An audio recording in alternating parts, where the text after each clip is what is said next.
I've learned a lot really just from being with my elders, and Elder Albert Marshall, I talk with him a lot and he's so amazing to talk to.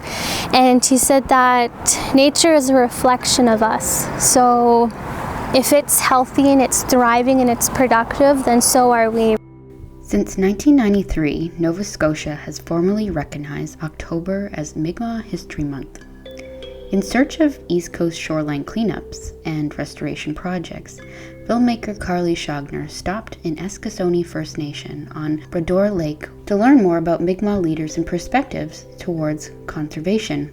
There's a term called Imsit Nogama, all my relations. It's really just everything's connected. It's acknowledging, it's reminding us that all of us are connected. We are not better than anything else. I am not better than the woods over there. I'm not better than the trees. It is a complete two-way relationship. The main difference is, I think in the Western perspective, they're more used to being more on top, where our values level all of us to the same field, so our values differ a little bit. We live out our responsibilities as a Mi'kmaq people. And that word is Edwaptabuk, which means, I guess, to I seen, but it also implies that you have to find a way, not just looking at everything from another perspective, but as to how can in each individuals integrate those different ways of knowing. But Elder Albert Marshall really brought two-eyed seeing to life. Since 2004, through Cape Breton University's Institute for Integrative Science and Health, this guiding principle, coined by Eskasoni Mi'kmaq elder, has been stretching from everything from the medical field to environmental conservation and taking the strengths of both Indigenous and Western knowledge. He's taught me a lot, terms about two-eyed seeing, and it really opened up everything, and it just made so much sense to me. And just leaving after talking to him, you just feel a lot better. Mi'kmaq poet and former Halifax Poet Laureate shared the concept in her TED Talk. And this concept is specifically amplified when it comes to Indigenous languages. Indigenous language weaves its way through every aspect of who we are as people, from how we interact with the physical world, how we build our communities, and how we carry our culture forward. And with that comes a unique perspective. And it's that perspective that I'm going to try to create for you, so that when I introduce the concept of Eduaptamunk, of two-eyed seeing, you'll understand why it's so important. Two-eyed seeing is a guiding principle. It's also action-oriented, kind of a guide of how you want to live your life or how you're living your life.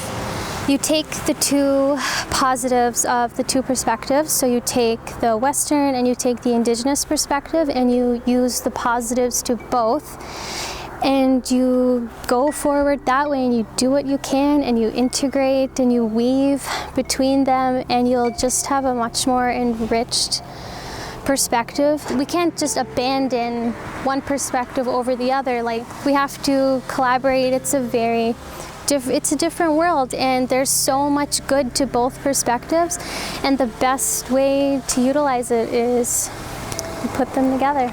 The call to work with and better integrate Indigenous knowledge keepers and systems has risen over the years, with the urgency to address climate change. Global experts as the Intergovernmental Panel on Climate Change points to Indigenous knowledge as practical solutions to addressing the climate crisis and addressing social responsibility. Netukulimk is kind of our sustainability. This Mi'kmaq term and spiritual philosophy for sustainable practices ties together the concepts of coexistence, interrelatedness, interconnectedness, and community spirit. Netukulimk is described hand in hand in the conversation of two-eyed seeing, presented in 2010 by Elder Marshall and his wife Merdina, and now retired Canada Research Chair Cheryl Bartlett in integrative science and a professor of biology. Netukulimk really means, yes, you can take stuff, the creator's bounty, but you can't jeopardize the natural world because of it. Okay, yes, you can do things, but you can't let the natural world suffer because of it. You can't just take, right?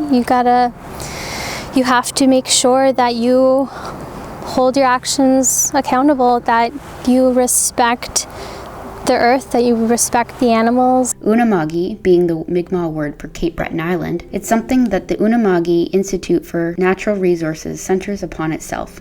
The UINR, based in Eskasoni, defines Netukulimk as achieving adequate standards of community nutrition and economic well-being without jeopardizing the integrity, diversity, or productivity of our environment.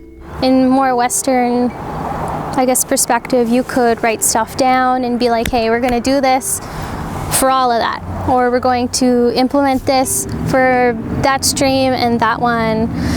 But everything is just so different. Like, we have all this just knowledge that has been here for hundreds and hundreds of years. Like, we know the land, we know what is the history, what has happened to it. Like, so there's just so much richness that just comes from the culture as well, that you can't just find in books about numbers. The world is changing, yes.